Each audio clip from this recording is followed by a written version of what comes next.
उदयपुर के rail network को मजबूत बनाने की दिशा में एक बड़ा कदम उठाया गया है। उत्तर पश्चिम रेलवे ने देबारी से उमरडा तक प्रस्तावित 24.78 किलोमीटर लंबी विशेष रेल परियोजना के लिए भूमि अधिग्रहण की अधिसूचना जारी कर दी है।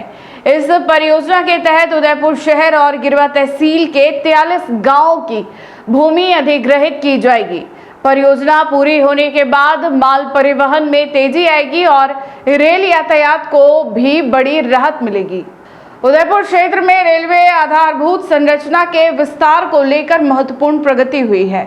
उत्तर पश्चिमी रेलवे ने देबारी से उमरडा तक प्रस्तावित 24.78 किलोमीटर लंबी विशेष रेल परियोजना के लिए भूमि अधिग्रहण का गजट नोटिफिकेशन जारी कर दिया है।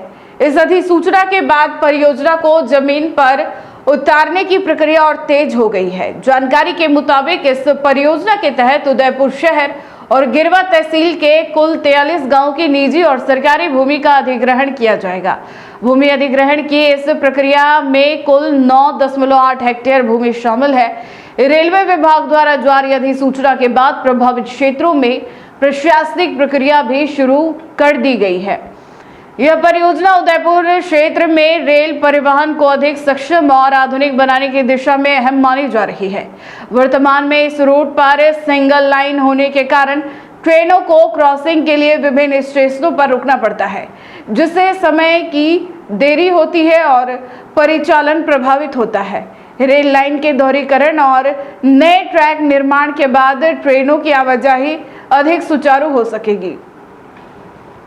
इससे ट्रेनों को अनावश्यक इंतजार नहीं करना पड़ेगा और वे बिना विलंब अपने गंतव्य तक पहुंच सकेगी। इसके साथ ही उदयपुर और आसपास के क्षेत्रों की खनिज संपदा के परिवहन को भी बड़ा लाभ मिलेगा। मालगाड़ियों की क्षमता बढ़ने से यहां से देश के विभिन्न हिस्सों में खनिज और अन्य उत्पादों का परिवहन अधिक तेज और सुविधाजनक हो सकेगा। रेल अधिकारियों का मानना है कि परियोजना पूर्ण होने के बाद क्षेत्र के औद्योगिक और आर्थिक विकास को भी नई गति मिलेगी।